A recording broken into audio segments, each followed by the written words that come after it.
ভোটৰ সময়ৰ লগতে ভাৰতৰ বিভিন্ন প্ৰান্তৰ পৰা যুগুতোৱা হৈছে কেইবাটাও গুৰুত্বপূৰ্ণ খবৰ।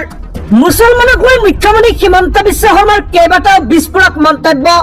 হয়, আমাৰ প্ৰথমটো খবৰে ৰাজ্যবাসীৰ বাবে বহুতে গুৰুত্বপূৰ্ণ খবৰ। আজি মুখ্যমন্ত্ৰী হিমন্ত বিশ্ব শৰ্মাই কেইবাটাও বিস্ফোৰক মন্তব্য কৰা দেখা যায়, যিবোৰ মন্তব্য আপুনি শুনিলে আপোনাৰ চকু কপালত উঠিব। এজন মুখ্যমন্ত্ৰীৰ মুখত এনেবোৰ ভাষণ কেতিয়াও শুভ নাপায় বুলি সচেতন মহলৰ মন্তব্য। সবিশেষ জনাইছো, ভিডিঅ'টি শেষলৈকে চাব আৰু এনেবোৰ বাতৰি নিতৌ পাই থাকিবলৈ আমাৰ এই চেনেলটো ছাবস্ক্ৰাইব কৰি ৰাখিব। অমিত শ্বাহে কোনখন মুখেৰে আহি গুৱাহাটীত ভাষণ দিছে?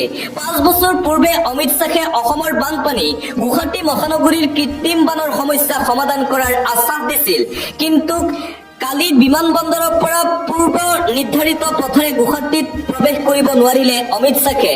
আৰু অমিত শ্বাহৰ অসম ভ্ৰমণক লৈ এইদৰে গৰজি উঠিল কংগ্ৰেছৰ নগাঁৱৰ সাংসদ প্ৰদ্যুৎ বৰদলৈ। আন এটা গুৰুত্বপূৰ্ণ খবৰ, বিধায়ক অখিল গগৈৰ বিৰুদ্ধে যুঁজ দিবলৈ সাজু টিম বিজেপি। শিৱসাগৰৰ ৰাইজে যথেষ্ট বেয়া পাইছে বিধায়ক অখিল গগৈক। বিগত সময়ছোৱাত অখিল গগৈ লোৱা ইছ্যুবোৰ শিৱসাগৰৰ ৰাইজে কেতিয়াও গ্ৰহণ নকৰে। অখিল গগৈক লৈ মন্তব্য ভাৰতীয় জনতা পাৰ্টীৰ নেত্ৰী অংকিতা দত্তৰ। অখিল গগৈৰ বিৰুদ্ধে যুঁজ দিবলৈ সাজু হৈ পৰিছে ভাৰতীয় জনতা পাৰ্টি। পৰৱৰ্তী খবৰ, অসম চুক্তিৰ 6 নম্বৰ দফাৰ ৰূপায়ণৰ প্ৰতিশ্ৰুতি আছিল। NRC সম্পূৰ্ণ কৰাৰ সংকল্প আছিল। কথা আছিল ভাৰত বাংলাদেশ সীমান্ত চিল কৰাৰ, কিন্তু একো নহল। অমিত শ্বাহক এটাকৈ প্ৰতিশ্ৰুতি সোঁৱৰাই দিলে অসম জাতীয় পৰিষদৰ নেতা চিত্তৰঞ্জন বসুমতাৰীয়ে। যিসমূহ প্ৰতিশ্ৰুতি দিছিল, সেই প্ৰতিশ্ৰুতিসমূহৰ এটা প্ৰতিশ্ৰুতিও ৰক্ষা কৰিব নোৱাৰিলে কেন্দ্ৰীয় গৃহমন্ত্ৰী অমিত শ্বাহে। ৰাষ্ট্ৰীয় পৰ্যায়ৰ এটা গুৰুত্বপূৰ্ণ খবৰ, ভাৰতে এৰিলে পানী, চুবুৰীয়া চিৰবৈৰী পাকিস্তানত এতিয়া হাহাকাৰ। ভাৰতে পাকিস্তানলৈ এৰিলে সুৰাসুৰে পানী। ভাৰতে পানী এৰাৰ পাছতেই পাকিস্তানত বান বিভীষিকা। নদীৰ পাৰত কোৰাণ পঢ়ি বান স্তব্ধ কৰাৰ চেষ্টা পাকিস্তান। ভাৰতে পানী এৰি দিয়াৰ পিছতেই চিৰবৈৰী পাকিস্তানত এতিয়া হাহাকাৰ পৰিস্থিতিৰ সৃষ্টি হৈছে। সন্ধানহীন হৈ পৰিছে কেইবাগৰাকীও লোক আৰু পাকিস্তানত এতিয়া হাহাকাৰ। আন এটা ব্ৰেকিং নিউজ, উচ্ছেদৰ বিৰুদ্ধে পুনৰ শ শ সংখ্যালঘুৱে কঁপাব সমগ্ৰ অসম। উচ্ছেদিত লোকসকলক ভূমি প্ৰদান নকৰিলে আন্দোলন হ'ব। আমছুৰ সভাপতি ৰেজাউল কৰিম চৰকাৰে পুনৰবাৰ আন্দোলনৰ কাৰ্যসূচীৰ ঘোষণা কৰিছে। উচ্ছেদিত লোকসকলক ভূমি প্ৰদান নকৰিলে সমগ্ৰ অসমতেই হ'ব আন্দোলন। আমছুৱে গ্ৰহণ কৰিছে তীব্ৰ প্ৰতিবাদী কাৰ্যসূচী। যোগী গুফাৰ পাচনীয়া উচ্ছেদিতৰ মাজত খাদ্য সামগ্ৰী বিতৰণ আমছুৰ। উচ্ছেদিতৰ দুখ দুৰ্দশাৰ খবৰ লৈ আমছুৱে ঘোষণা কৰিলে আন্দোলনৰ। অন্য এটা খবৰ, বাঘ হাজৰিকাৰ বিৰুদ্ধে কটু মন্তব্য। বিকাশ হিন্দু অসম আৰু টংকে ডেকাৰ বিৰুদ্ধে এজাহাৰ দাখিল কৰা হৈছে। বাঘ হাজৰিকাৰ বিৰুদ্ধে কটু মন্তব্য কৰি বিপদত দুজন ব্যক্তি। বিকাশ হিন্দু অসম আৰু টংকে ডেকাৰ বিৰুদ্ধে বাঘ হাজৰিকা ঐক্য মঞ্চৰ এজাহাৰ দাখিল। বাঘ হাজৰিকাৰ বিৰুদ্ধে কটু মন্তব্য কৰাৰ অভিযোগ বিকাশ হিন্দু অসম আৰু টংকে ডেকাৰ বিৰুদ্ধে ৰঙিয়া আৰক্ষী থানাত এজাহাৰ দাখিল কৰিলে বাঘ হাজৰিকা ঐক্য মঞ্চই। শীঘ্ৰেই গ্ৰেপ্তাৰ কৰাৰ দাবী উত্থাপন। বাঘ হাজৰিকাৰ বিৰুদ্ধে কটু মন্তব্য কৰি এটা বিশেষ সম্প্ৰদায়ৰ আৱেগ অনুভূতিক আঘাত দিয়াৰ অভিযোগ উত্থাপন কৰিছে সংগঠনটোৱে। এনেধৰণৰ মন্তব্যৰ বাবে অসমৰ 7ম পুৰুষীয়া শান্তিত ব্যাঘাত জন্মিব বুলিও মন্তব্য কৰিছে সংগঠনটোৱে। আন এটা গুৰুত্বপূৰ্ণ খবৰ, গৰুৰ তেজেৰে DC SP ডিষ্ট্ৰিক্ট জাজক ধমক প্ৰদান। ধুবুৰীত পুনৰ ভয়ংকৰ ঘটনা সংঘটিত হৈছে। ধুবুৰীত পুনৰ অশান্তিকৰ পৰিৱেশ। ধুবুৰীক পুনৰ উত্তপ্ত কৰাৰ ব্লু প্ৰিণ্ট অচিনাক্তি দুৰ্বৃত্তৰ। ভয়ংকৰ ষড়যন্ত্ৰ। আৰক্ষী অধীক্ষকৰ কাৰ্যালয় আৰু জিলা আদালতৰ সন্মুখতেই মুকলি ভাবুকি অচিনাক্তি দুৰ্বৃত্তৰ।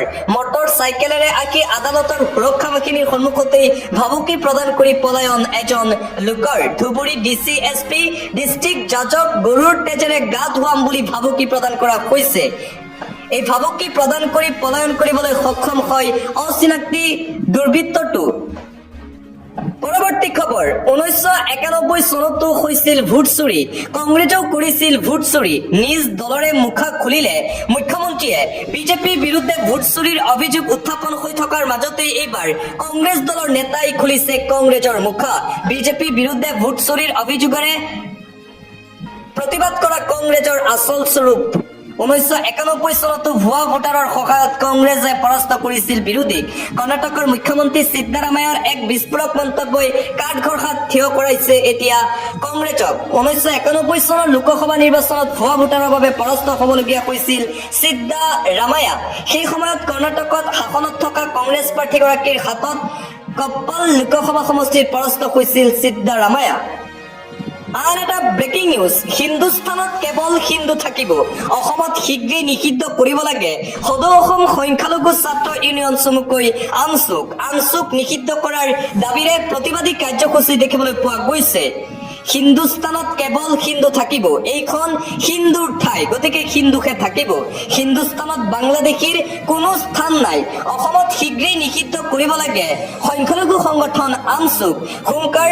হিন্দু সুৰক্ষা সেনা অসমৰ তীব্ৰ প্ৰতিবাদী কাৰ্যসূচী হিমন্ত চৰকাৰে আনচুৰ বিৰুদ্ধে ব্যৱস্থা লওক বুলি দাবী উত্থাপন কৰা হৈছে উচ্ছেদ অভিযানৰ বিৰোধী আনচুক নিষিদ্ধ কৰক অসমত প্ৰৱেশ কৰিব নোৱাৰিব আৰছাদ মাদানী মেহমুদ মাদানী প্ৰৱেশ নিষেধ ছয়দা হামিদৰ অসমখনক ইছলামিক আগ্ৰাসনত চলাব দিয়া নহ'ব বুলি হুংকাৰ প্ৰদান কৰা হৈছে অন্য এটা খবৰ একেলগে উদ্ধাৰ হৈছে 5,000 কেজি গো মাংস 100-200 কেজি নহয় একেলগে 5,000 গো মাংস উদ্ধাৰ কৰা হৈছে ৰাজ্যত ভয়ংকৰ কাণ্ড সংঘটিত হৈছে একেলগে উদ্ধাৰ 5,000 কিলো গো মাংস চৰকাৰক বুঢ়া আঙুলি দেখুৱাই বৃহৎ সৰবৰাহ গো মাংসৰ গাড়ীত কাৰ্টনে ওলাইছে নিষিদ্ধ গো মাংস শিলচৰৰ ৰাজপথত হাহাকাৰ পৰিস্থিতিৰ সৃষ্টি হয় বজৰং দলৰ নেতৃত্বত আৰক্ষীয়ে কৰিলে জব্দ